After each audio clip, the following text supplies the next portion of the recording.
Hi, I'm Greg Wootton. I'm 23 years old.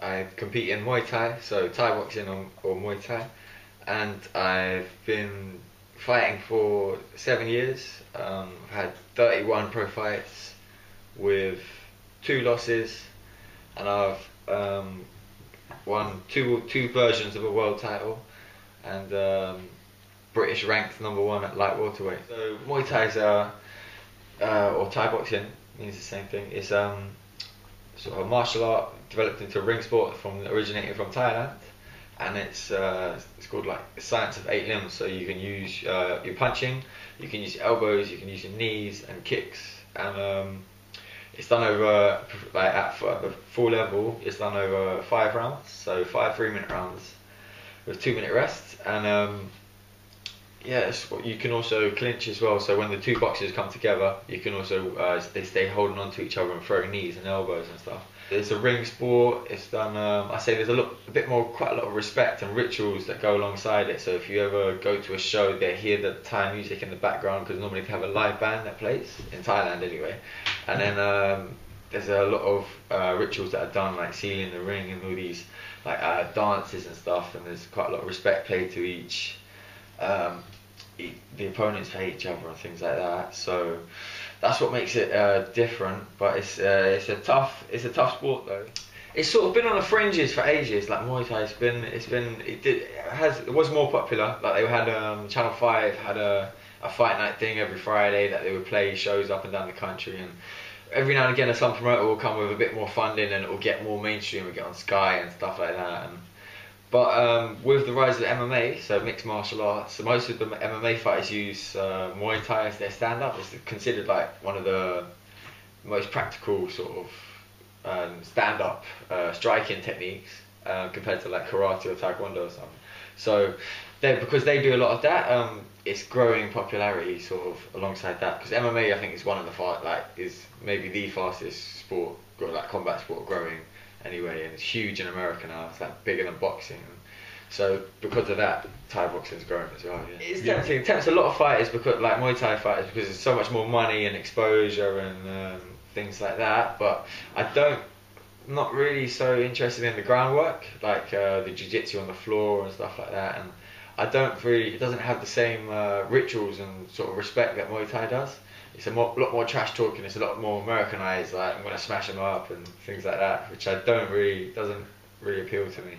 I used to play football until like 13, 14, and then I was looking for someone to keep fit. And then I had a friend at school who was he was going and training once a week at the gym that I go to now. So I went along with him a couple of times.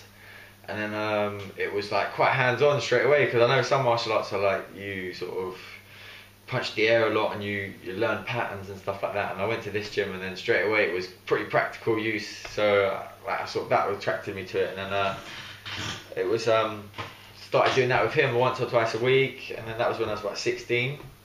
And just slowly started building it up, and then started training more and more. Didn't really plan on becoming a fighter or anything like that. I just like getting fit, and then I had like a small competition with like no winner or loser, and then it just gives you more motivation and reason to train, and then it just went from there really. As a professional fighter, you get paid, but you don't get paid masses. You don't get paid masses unless if you're at the top, you get paid okay. But so then funding and sponsorship wise, there's not so much sponsorship. Like I got a few like nutritionists at the gym and stuff, and like my coaches, they help me out a lot and stuff. But otherwise, you got to do, even though you're a professional fighter, you got to teach a lot of classes and do a lot of personal training to sort of make ends meet.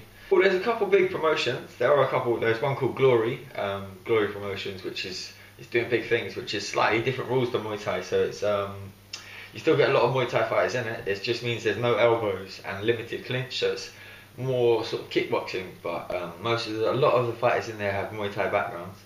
But they have gone quite big purses. Like they have like tournaments for like 200,000 US dollars and stuff like that, and they pay quite well for like regular fighters and stuff. So that's a good promotions.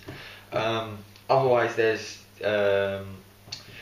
fighting regularly on a few other good promotions around the world, so I need to just step up and get my profile a bit, raised a bit higher, and a few more international. So there's like a few other promotions that pay really well, and that will mean like fighting regularly in Thailand or wherever, or like traveling a lot more for it. I had one fight where I got cut. I got cut in the second round, and a lot of people sort of within the Thai boxing community thought the other guy was gonna whoop me anyway. So I got cut in the second round, didn't do too well, and then the next 3 rounds I just were really good. So sort of I brought it back and won very convincingly in the end. And so I was quite proud of that fight.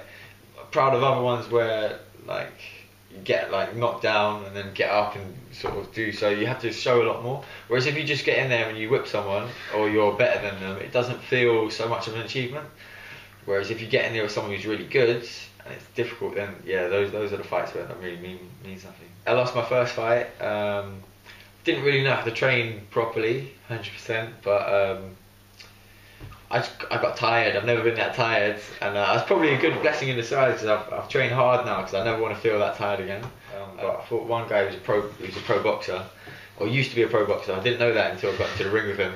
Yeah. That was took that one at short notice. That was for a title as well, and then he dropped me in the first round with a big left hook. I'm fighting on June the 7th against sort of the British pound for pound best fighter, a guy called Liam Harrison. So since I started, he's been sort of at the top level of the sport, and he'll probably be one of the best fighter I've fought to date. So it's a step up in class and stuff, and he's a good fighter. He's quite dangerous as well, very powerful. So it's going to be a good fight. Definitely a tough one.